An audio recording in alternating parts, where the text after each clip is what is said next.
my life. All day, I love hentai. I need hentai in my life. I love hentai. I need hentai in my life. If I cannot have my hentai, I will die. I will kill myself. Yes. I love hentai. It helps me control my rape tendencies. I need you, hentai. You've always been in my life for me. For me, for me. I need you, hentai. You've always been in my life for me. For me, for me. Without this hentai, I would die. In this lonely, painful life. This lonely, painful life. It makes me happy, makes me cry, makes me laugh, it makes me nut. Okay. Greetings and salutations, my wonderful people. I'm Bloody Jack from the Bloody Jack channel. If you like, comment and subscribe by the end of this intro, I'll be your best mate. So let's cue the music.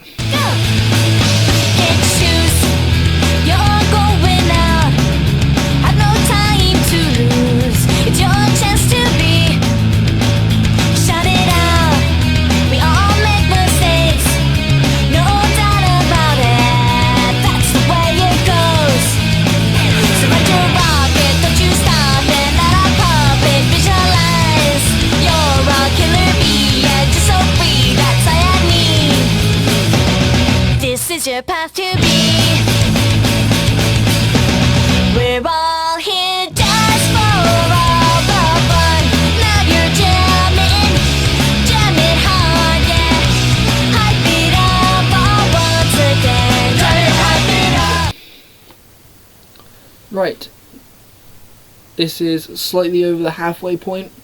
I'm going to be doing 61 to 70 of my top 100 favorite video games of all time list. So let's not waste any time whatsoever, let's get right into the video. Kicking off the list is Scooby-Doo Unmasked, which came out on the PS2, and I think it came out on the original Xbox as well, and maybe the PC, I'm not too sure. And also, I'm very sure it came out on the GameCube as well. Yeah, it came out in 2004. It runs on the same kind of comedy style from the original Scooby-Doo show, Scooby-Doo Where Are You, from the 60s and 70s. But basically the gang is going around the different areas of Coolsville, as you do, but they're trying to find Fred's cousin, Jed, or Jeb, can't remember his name. It starts with a J, so it's either Jeff or Jed. But yeah. You come across like loads of Scooby-Doo type villains, which all turn out to be robots covered in this substance called mubber, which is explained by Adam West in the game. Yeah, the graphics seem very, very dated.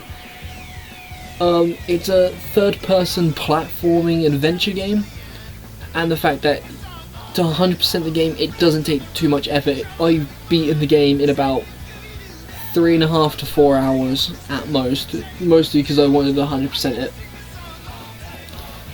As a Scooby-Doo fan myself, I've seen most of the incarnations of Scooby-Doo,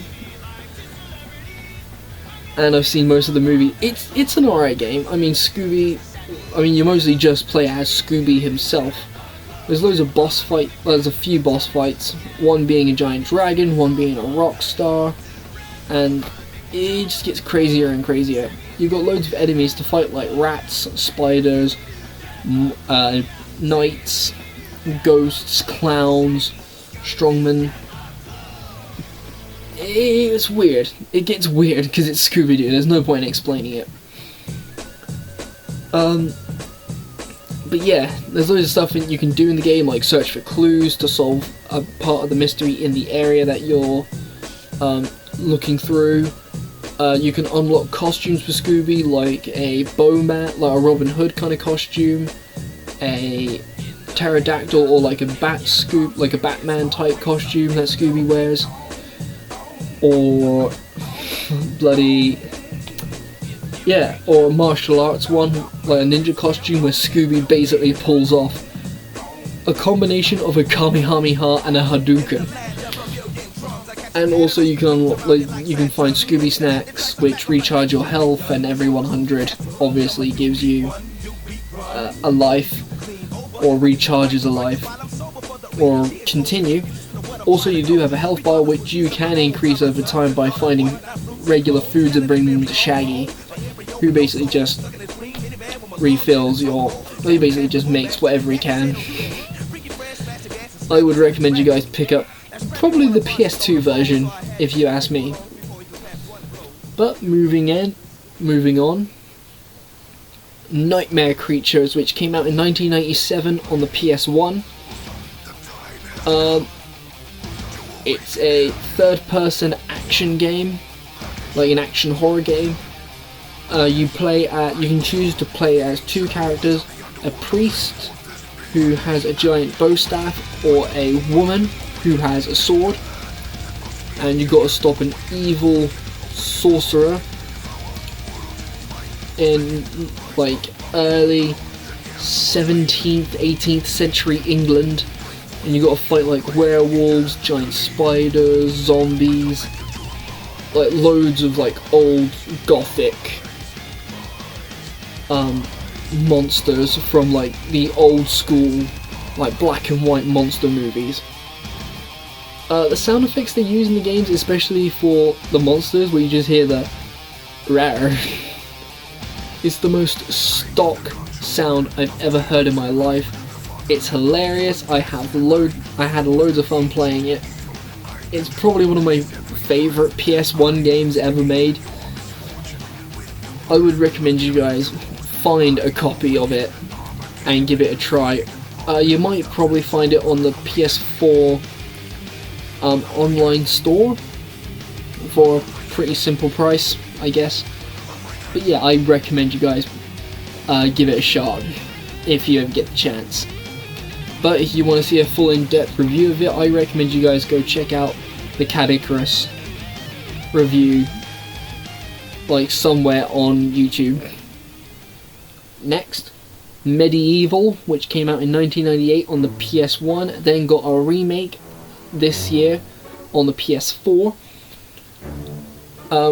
You play as a skeleton who was once human called Daniel Fortescue, who was going to be a leader of an army, but they try to stop this evil sorcerer, Maldrick, I can't remember if I'm pronouncing it or just remembering it wrong. He basically kinda looks like what I would picture Tim Curry as in that role. Like, picture Tim Curry from the Rocky Horror Picture Show, mixed from that time where he played the devil in Legend. That's basically him, with a little bit of Hades from Hercules in there. But yeah, the evil sorcerer won the war.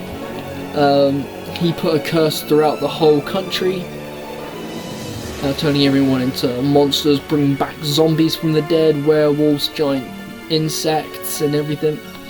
But Daniel also comes back from the dead, with one jaw and one eye, still wearing his skeleton armor. But yeah, he comes back and tries to put the wrong things right. I would say for you guys, just watch the opening cutscene. It aims to be a funny game at points. Daniel has trouble speaking, which is kinda hilarious because of the missing jaw, but they do have subtitles for him. But you can sometimes kinda make out the words and what he says. But yeah, I would recommend you guys watch the Cat Icarus version of his review of both versions of the game, but also pick up the PS4 version of the game if you can, or play the PS1 version, which should still be available on the PS4 online store. Next, Wallace and Gromit in the Curse of the Were-Rabbit, which came out in 2005 along with the movie. It released on the PS2 and original Xbox and the GameCube. The plot of the game, if you've seen the Wallace and Gromit movie, it follows that really, but with a little bit of like extra bits here and there, like little extra unimportant bits. Same voice actors that play Wallace and the other characters in the movie.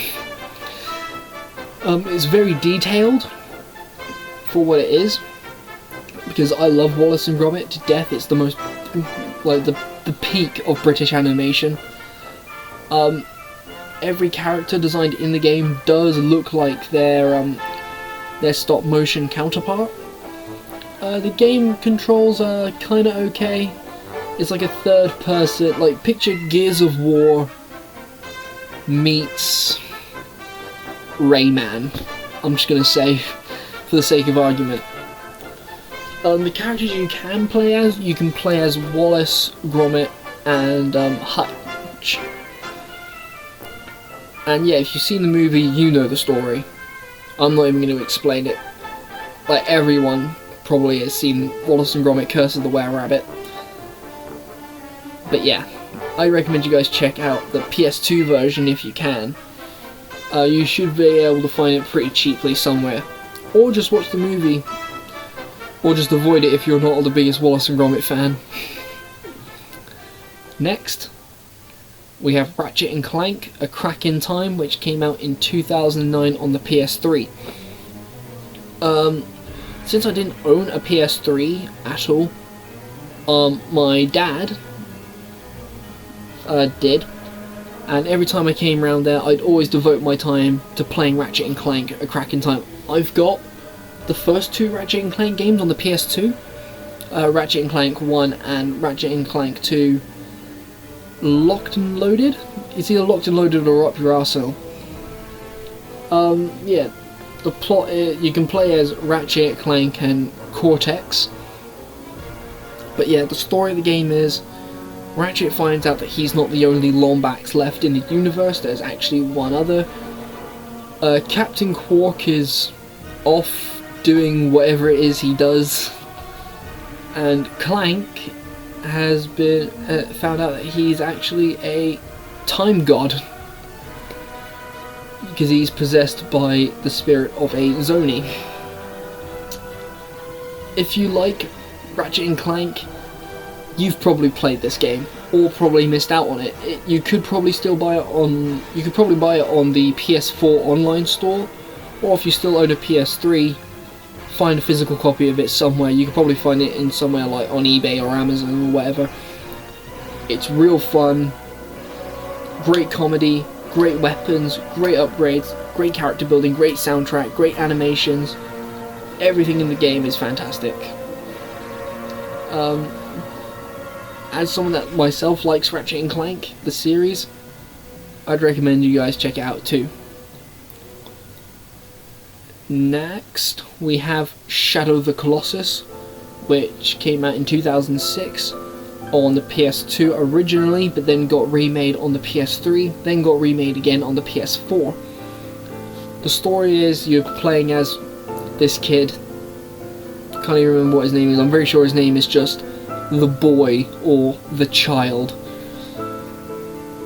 But you got to go around the world, like different landscapes, like forests, mountains, deserts, jungles, whatever, really, on horseback.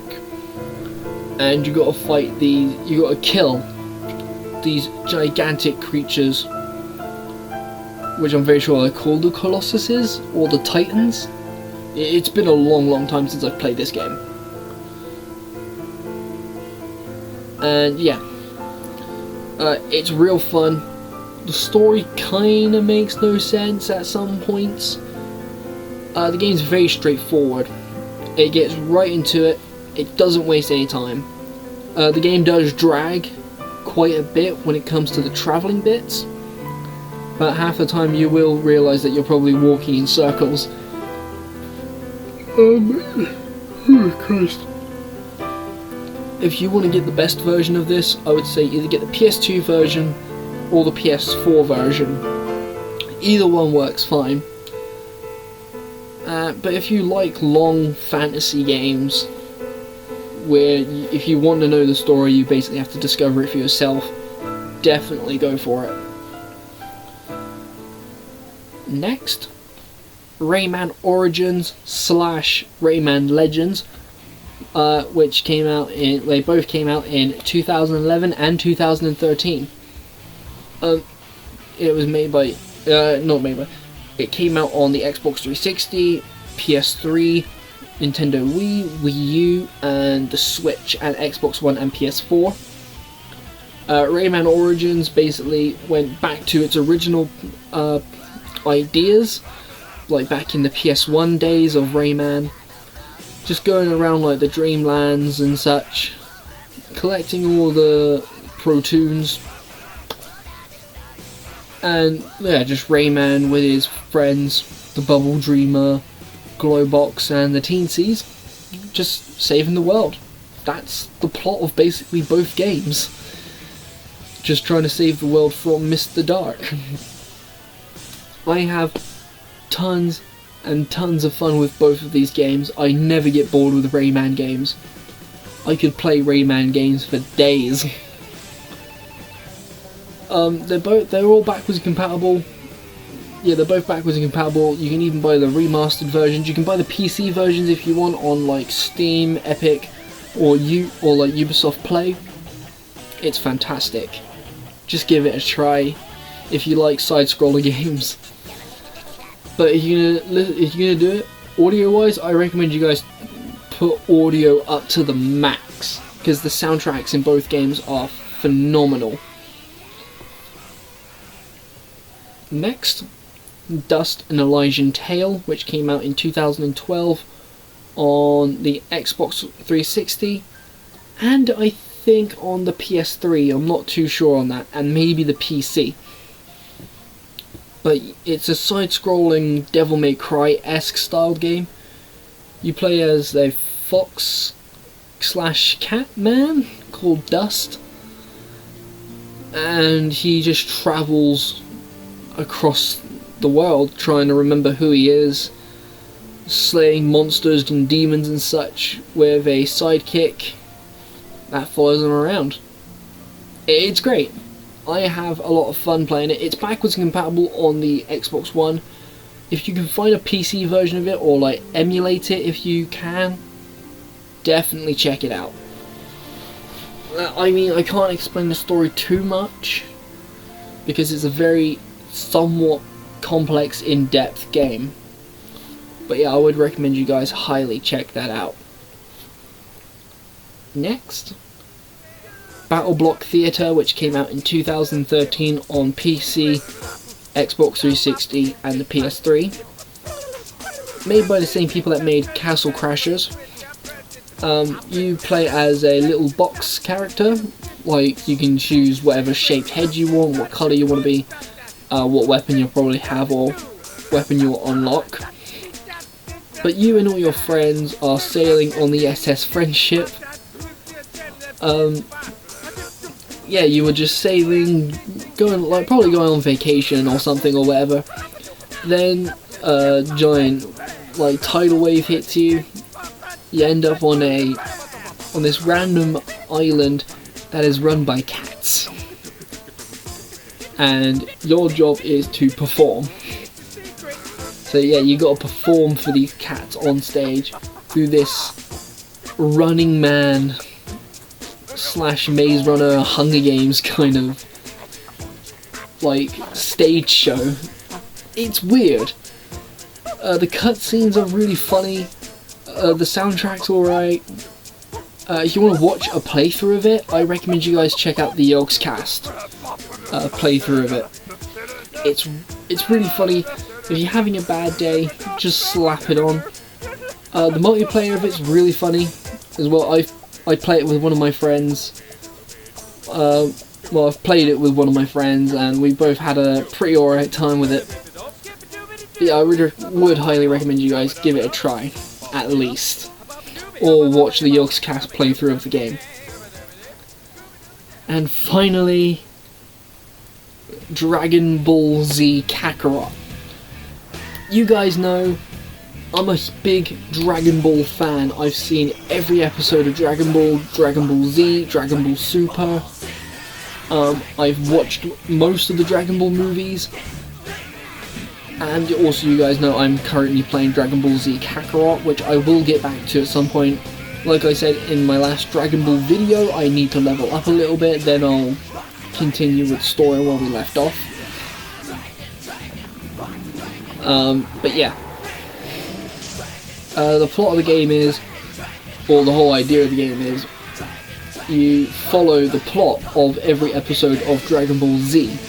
So, going from the very first episode where Gohan gets kidnapped by Raditz, all the way to probably the final, either the final fight with Majin Buu, or where Goku fucked off for like 10 years to train this kid called Oob in the World Martial Arts Tournament and then bugged off forever.